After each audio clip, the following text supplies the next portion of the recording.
Bueno, pues como no podía ser menos, agradezco a la organización el que me haya invitado, sobre todo por un tema que yo creo que se sale un poco de las jornadas y que intentaremos explicar.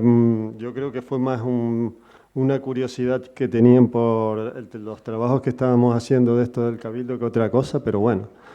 Le agradezco a la organización la invitación y a toda la gente aquí que está aguantando para oír las dos últimas ponencias. La ponencia habla de una visión a escala insular para favorecer la conectividad en áreas fuertemente antropizadas, que, bueno, pues es una tarea que se hace en el suelo privado, porque a lo largo de las jornadas hemos visto que todo se desarrolla por el suelo público, donde hacer conservación de biodiversidad pues te garantiza que puedas utilizar los trabajos y que sean útiles para la conservación, pero en el suelo privado, que es de la corona forestal para abajo, todos los espacios naturales, prácticamente todos, son privados. Entonces nosotros buscamos estrategias. Esta es la estrategia de los corredores verdes, o lo vamos a llamar así, son corredores verdes, y la idea es transmitir una forma de conservación a la sociedad que sirva para restaurar. Me vale lo que está contando ahora Pascual sobre un caballo de Troya en el que uno le cuenta un cuento a alguien para que se lo crea, y esto es un poco el objeto de la ponencia contar, no para ustedes, sino para el resto de la población, cómo podemos atraer a esa idea. Pero antes vamos a hablar de una parte jurídica que bascula sobre, en general, en todo lo que hemos hablado. Ya digo que esta ponencia está nominada con Ángeles Yaría, que pertenece al departamento, y yo, y bueno, hemos hecho esto un poco para a ver si soy capaz de... Vale. Bueno, pues todo eso surge, y lo conocen seguramente, de la Ley 42/2007, que establece la obligación de promover la conectividad ecológica del territorio e integrar las infraestructuras verdes en la ordenación territorial y urbanística, con el objeto de evitar la fragmentación de los hábitats y asegurar la coherencia funcional. Ese es el objeto real de la creación de las infraestructuras verdes. A ver si soy capaz de... Aquí es, ¿no? Vale.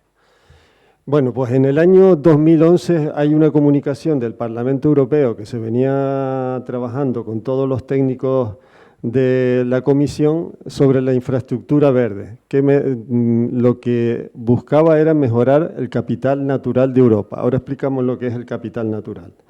Es decir, los 4 hitos que son conservar los ecosistemas, aumentar la resiliencia y ofrecer beneficios económicos, sociales y ambientales.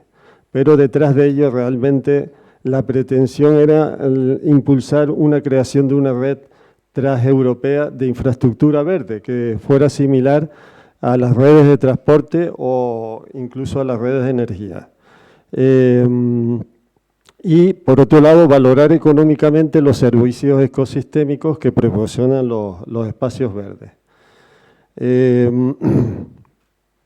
El Ministerio del 2007 al 2021 tardó en crear su estrategia de conservación de los corredores verdes y de la conectividad, y eso lo hace en el año 2021. Esa la estamos utilizando y es la que nos ha dado un marco legal a la actuación a la que vamos a hablar.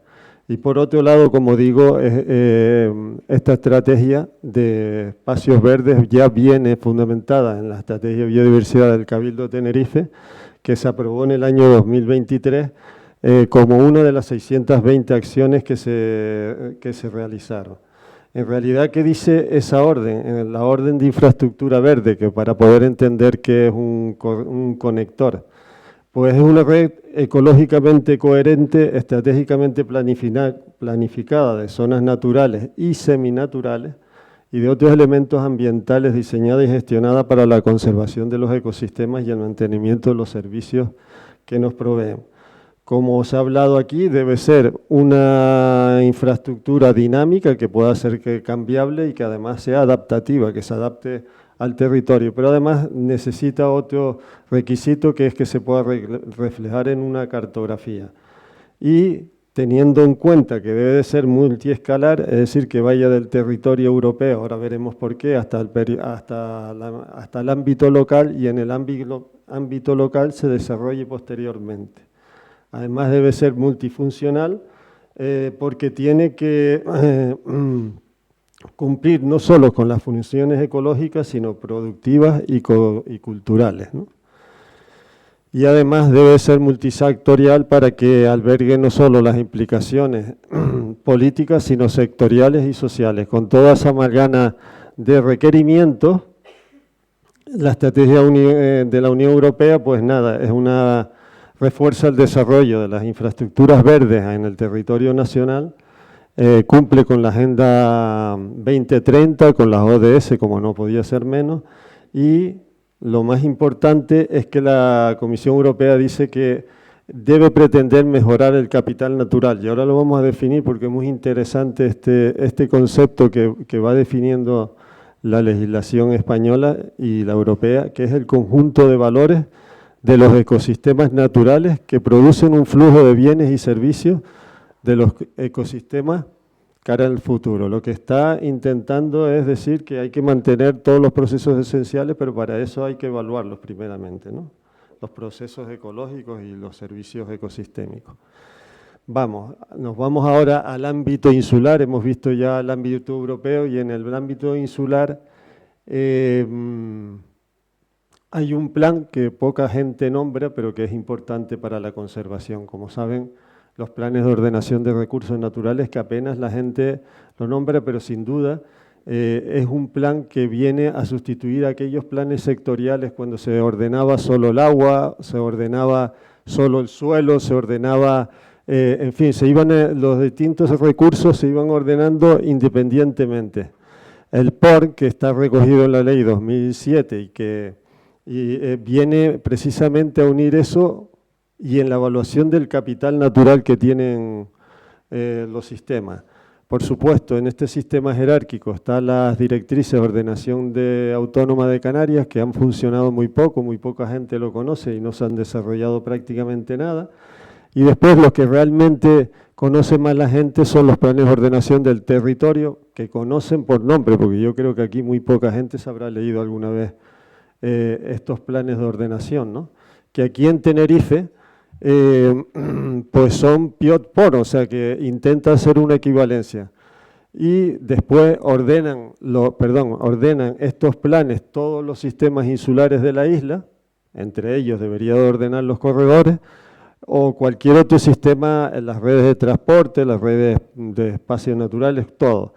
Y después están los planes generales que regulan el suelo urbano, bien a veces no con el plan general, sino con normas subsidiarias o planes especiales, que esto es realmente por cómo se está ordenando el suelo en Canarias.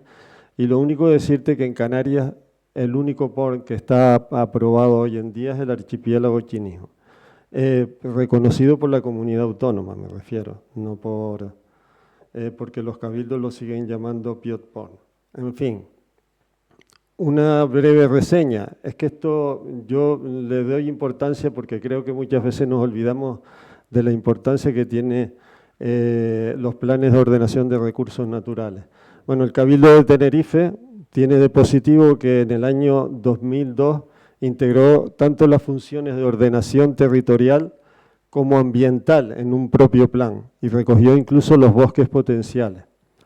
Y este año, haciendo una revisión del POR, porque hacía tiempo que no se revisaron, el Cabildo tomó un acuerdo plenario en el 2025 en el que reafirma su valor interpretativo como POR insular. O sea, tiene mucha importancia esto, porque el POR insular lo que va a decir es que todos los recursos de la isla, económicos o sociales, tienen que estar ordenados conforme a los recursos naturales existentes.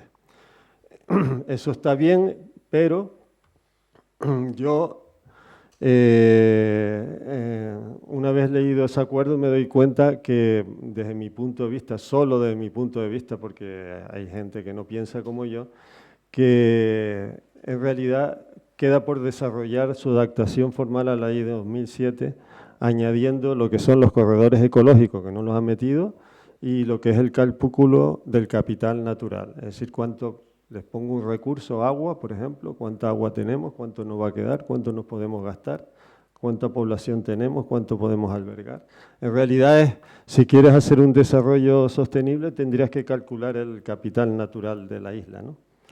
Entonces, yo creo, y es una consideración mía, que el POR actual no solo se interpreta de una forma funcional, sino que además habría que interpretarlo de una forma sustantiva, que dicho en términos coloquiales es que estructuralmente hay que revisarlo de arriba abajo.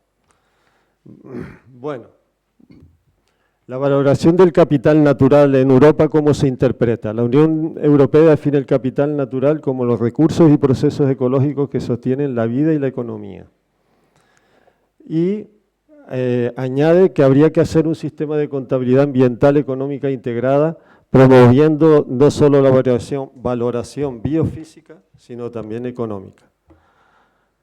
Los POR deben de valorar ese capital natural, identificarlos y diagnosticarlos, y debe orientarse a la conservación y restauración sostenible del territorio. Y además debe hacer algo que los planes de ordenación casi en toda España son una foto fija, debe integrar indicadores de capital natural para poderlo seguir. Vale.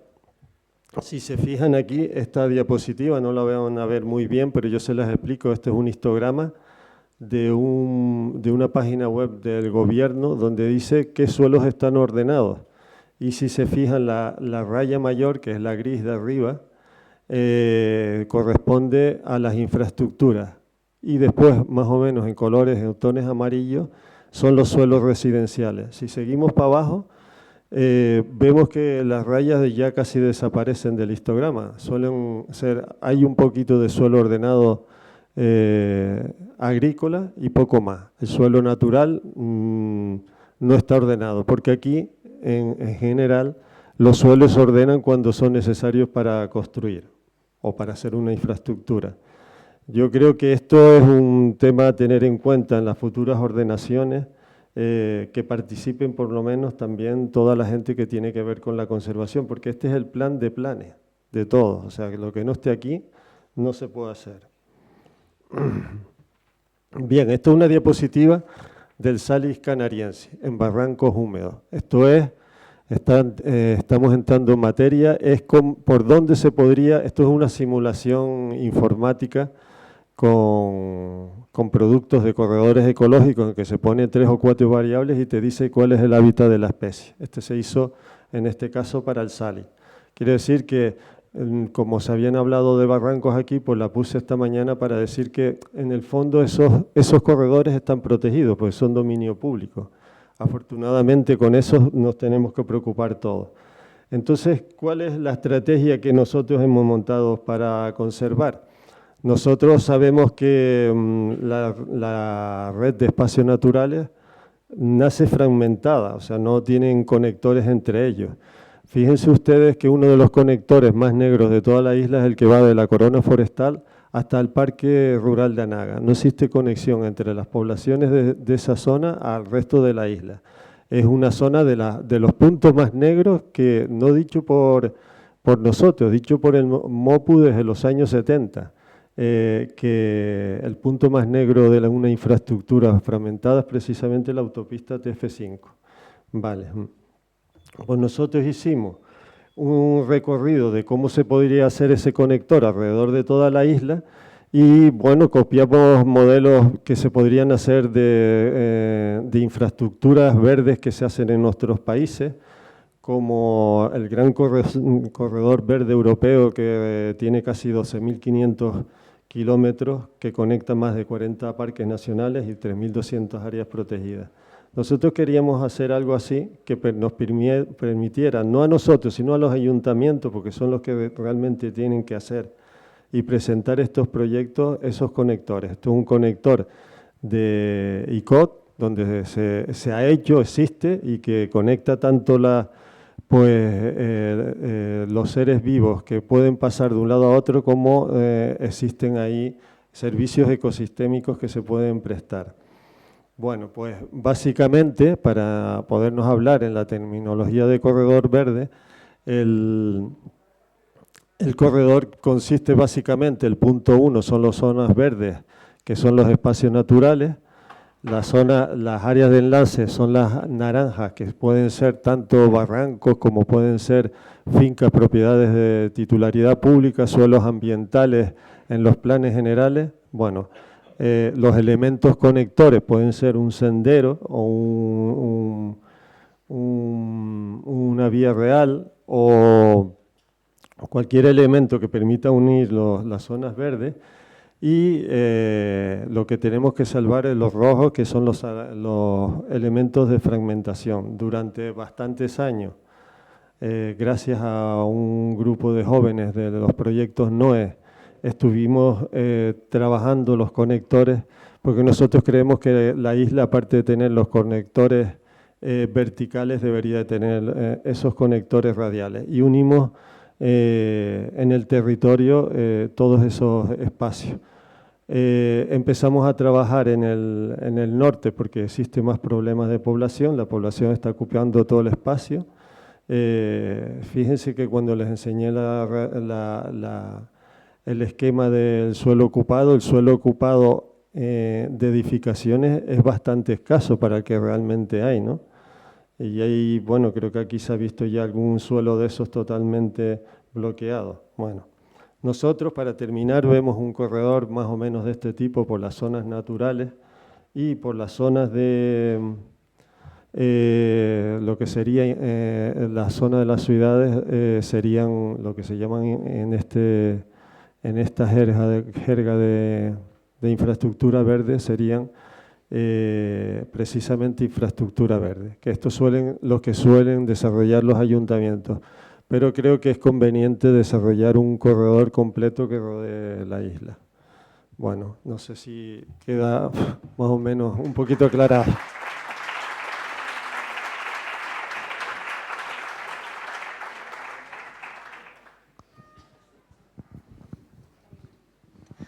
Hola, José Alberto. Te quería comentar, nosotros en el Servicio de Biodiversidad estamos desde hace años trabajando en elaborar la estrategia canaria. Sabes que la Ley 42 nos obliga a que una vez se apruebe la estrategia nacional, pues tenemos las comunidades autónomas que aprobar la estrategia regional. Y la primera cosa que nos dimos cuenta es que no nos valen los modelos que se han adoptado en el continente. Además, es un tema que, como tú bien has dicho, siempre ha estado muy ligado a la ordenación del territorio, con lo cual los profesionales que se han encargado de diseñarlas han sido todos profesionales de ese mundo, ¿no? Arquitectos, aparejadores, que tienden a establecer pues, líneas rectas para conectar espacios naturales. Cuando empezamos a analizar las circunstancias de Canarias, veíamos que ese no era un modelo que nos pareciera el más apropiado para aplicar a Canarias.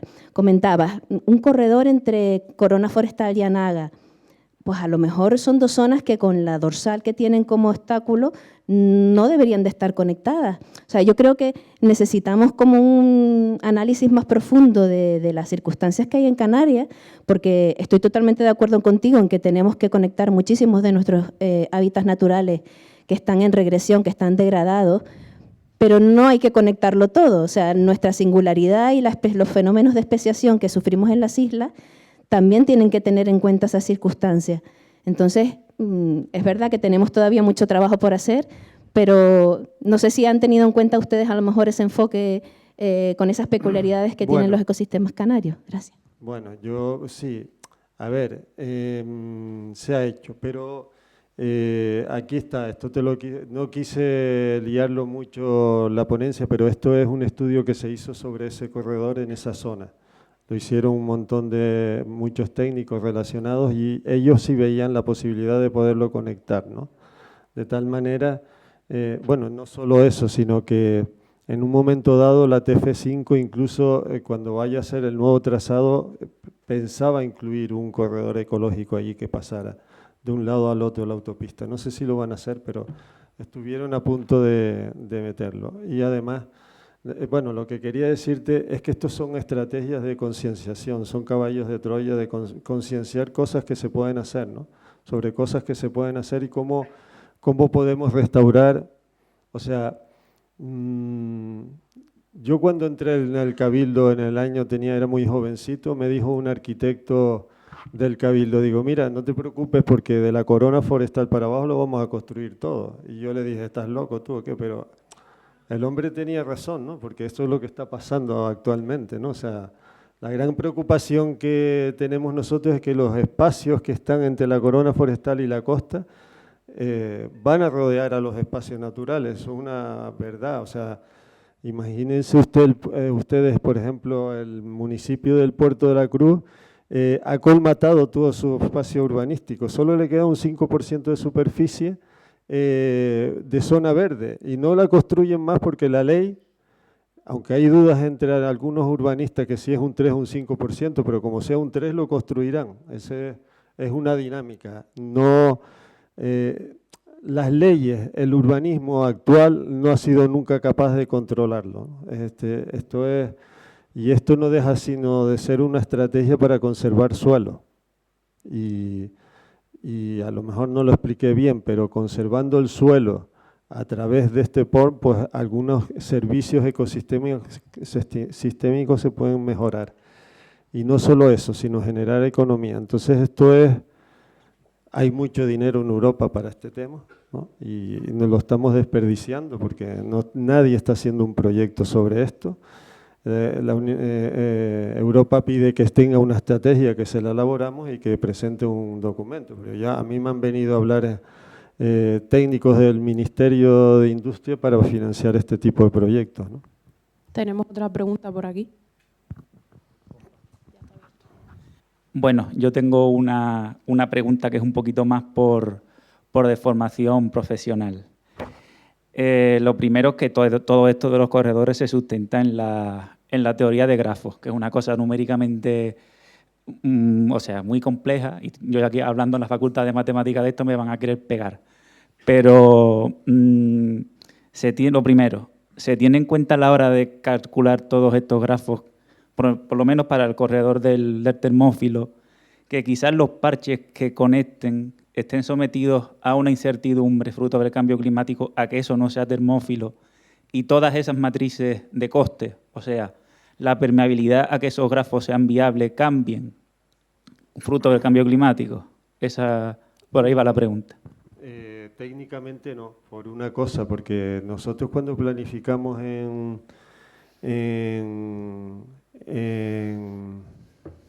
el Cabildo tenemos que planificar sobre cosas ciertas, ¿no? Sobre incertidumbres, porque el suelo es el que es y el que puedes tú manipular.